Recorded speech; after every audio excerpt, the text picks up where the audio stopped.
The people that I'm working with today are just wonderful, very talented. I'm having a great time. I'm bringing in all my experiences and the knowledge that I acquired, and I can give it to them, and they pick it up fast, and it's just fantastic. I first met Mickey at his house, and he came out and talked to me. He was very calm and laid back, dressed down. His hair was flying everywhere, in the traditional Mickey fashion, and he just told me who he was. And very briefly, though, he didn't really get into depth. He just said that he had been with Motown and he had done some stuff over there, and he told me to Google him. And so that's what I did. Later on, I went and Googled him, and then I felt kind of embarrassed that I didn't know who he was. He was that key mechanism to help bring my passion and desires into fruition. Before him, I was just trying to do music. Once I got with him and took in some of those lessons and just got on the approach that he put me on, then I started doing music. Then I became in the industry. Then I became a professional. There isn't a musician or a singer alive that's not familiar with Motown and the Motown music and the various Motown artists and the sound that came from there.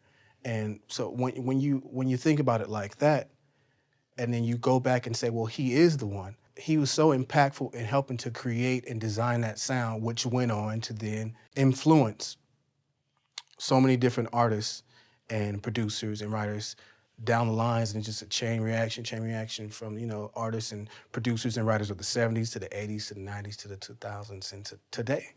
They've all received that influence, whether they know it or not. Because Motown culture, it went past just music. Right. It stepped into just life, period, and movies. I mean, how many times have you seen a great movie and here comes a Motown song? Everyone understands that the power of Motown, the music, the memories that goes so far back, and that we knew that there was power in the name Motown. And so the idea was, what can we do to really maximize that in the new age? Mickey is so forward thinking. He's not stuck in the past. So he allowed me that opportunity to understand what had happened. What we found, which isn't surprising, is that anyone who's ever been associated or touched by Motown still has it in their heart. One time we were doing a special for NBC. NBC has a show called Starskates. I had worked with the guy and come up with a Motown theme. And so we were doing a Motown, and I think we had the Temptations and the Four Tops who were booked, and Martha Reeves was supposed to go.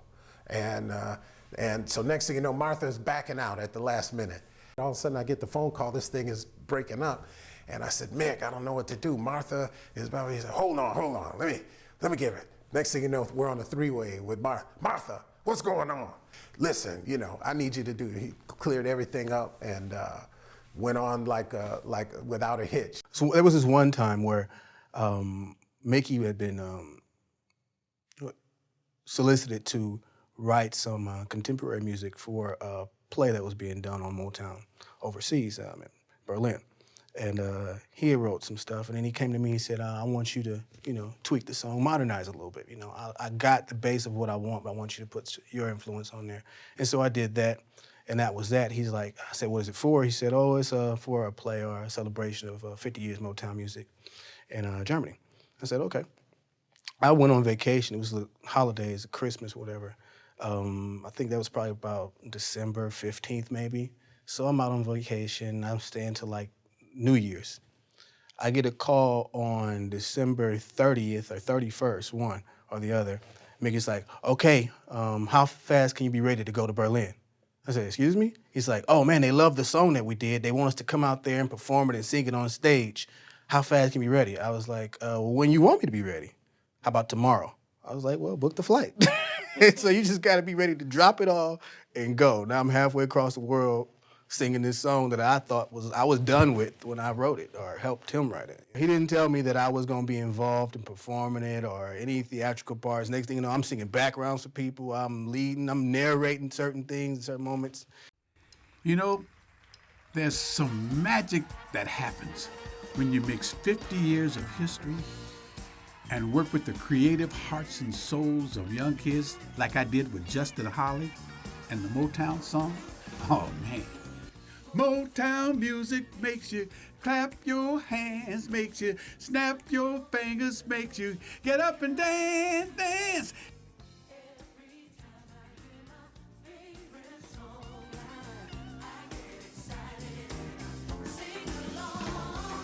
Turns me on.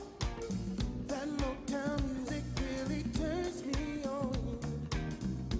Every time I hear my favorite song, I sing along. So keep that drum and keep those records coming. Marvin Gaye, that brother could sure not put a song away. Just let the record play. It's smoking tracks with tears, and it's music to my ears.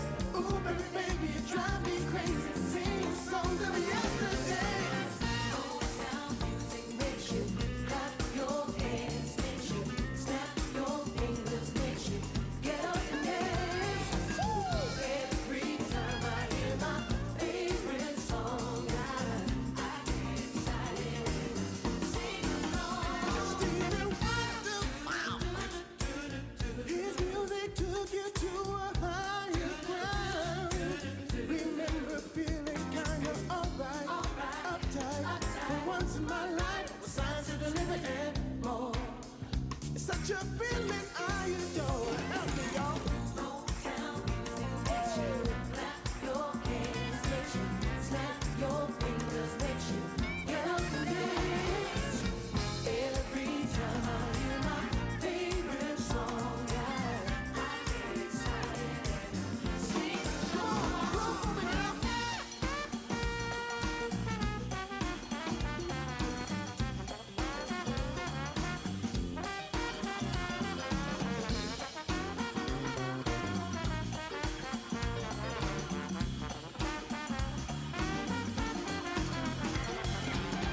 You feel fine on cloud nine when the Temptations sing and the four tops do their thing. Sugar pie, golden back, and the harmony was always just right. Just telling you no lie. But we can't forget the ladies. Diana Ross, Supremes, Gladys and the Pips. They really did the trick.